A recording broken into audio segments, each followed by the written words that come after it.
Hello and happy Friday Eve from Radically Rational and radicallyrational.com. We have all lived inconsistencies, borderline hypocrisies, head-scratching self-reversals and contradictions. Yeah, I'm going to own one.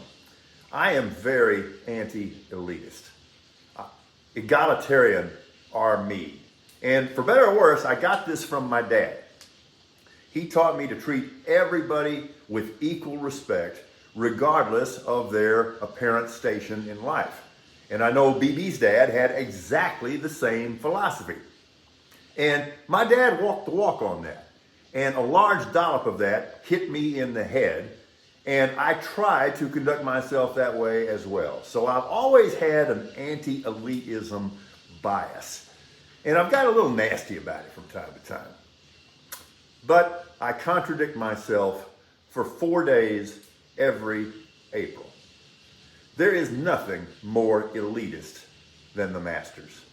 Now, they've been forced to tone it down over the last couple of decades, but the record there is unmistakable.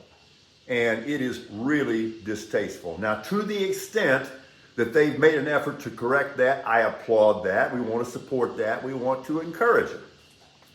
But it still is about as elitist can possibly get.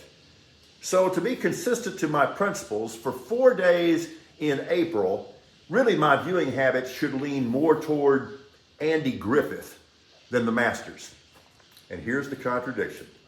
I'm going to sit my aged ass down for 4 days and I'm going to be glued to the Masters because I love it. Do not call, do not write, do not text. I really don't want to be distracted. We have all lived contradictions, and there is mine.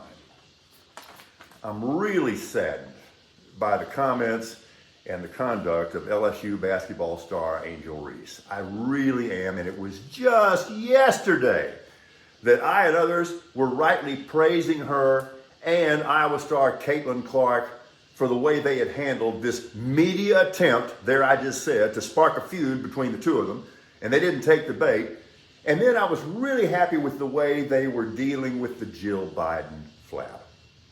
I'm a Jill Biden fan, but we've all said stupid stuff. And this was Dr. Biden's turn when she suggested that in the name of sportsmanship, that both the champions, LSU, and the runners-up, Iowa, should come to the White House in the name of sportsmanship. Well, then why don't we just invite all 68 teams in the tournament? And everybody else who didn't make the tournament. Yes, this does. I get a little shy about this sometimes because I think it's overdone, but this does smack of participation trophy thinking. No, as I said yesterday, here's the way this works. The national champions go to the White House. The runners-up go to Applebee's. And that's just the way of the world. But then we didn't have to do this. Dr. Biden has walked us back a little bit, and I always appreciate it when somebody kind of admits their mistakes. Okay, so we'll get past it, or I thought we would. But now Angel Reese says she's not going to the White House, and beyond that, she said that the rest of her team shouldn't go to the White House.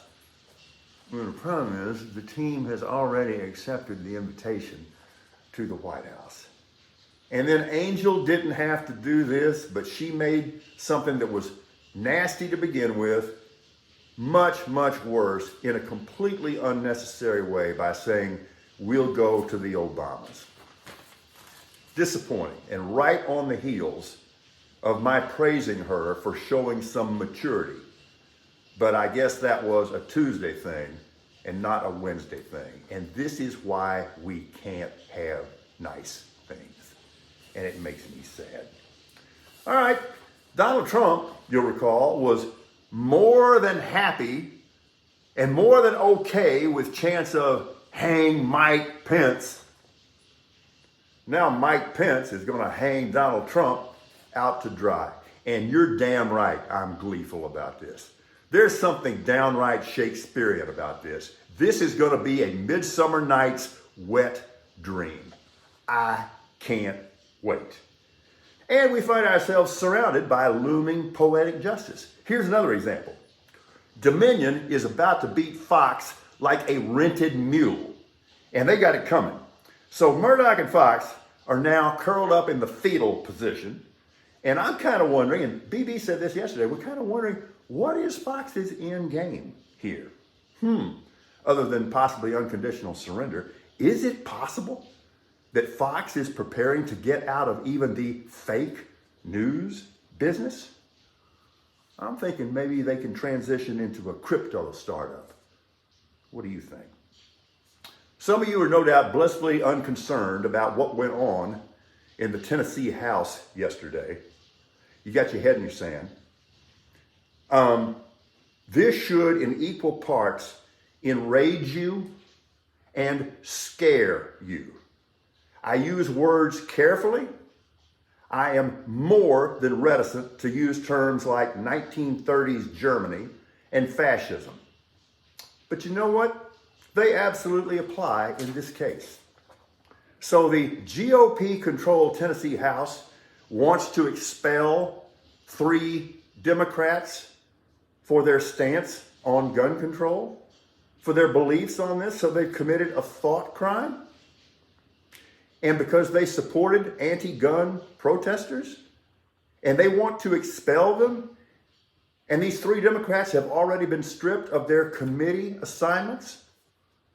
No doubt many of you are blissfully unconcerned about this, but you ought to be in equal parts enraged and frightened. And don't act smug, Texas, because a lot of that shit is already going on here. And many of you are okay with it. So tonight, BB and I are going to the Tobin to see Neil grazing in the grass Tyson. Can you dig it, baby? It seems that radically rational attracts radically rational.